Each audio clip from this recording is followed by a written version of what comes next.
चंद्रायन गुट्टा में एक पार्टी तकरीब में फहाश रक्स करती लड़कियों का वीडियो वायरल। पुलिस ने मुकदमा दर्ज कर लिया। सोशल मीडिया में एक वीडियो वायरल हुआ जिसमें लड़कियों को फहाश रक्स करते देखा गया।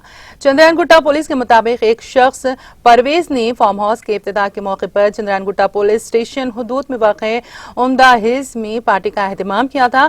इस मौके पर उसने अपने कुछ दोस्तों और ऑर्गेनाइजर्स की मदद से खासों का एहतमाम किया था। परवेज के अलावा फारूक, जहांगीर, अजीम, बाबा और दीगर के अलावा लेडी डांसर्स को मंगवाया और तफरी के लिए रकम ली।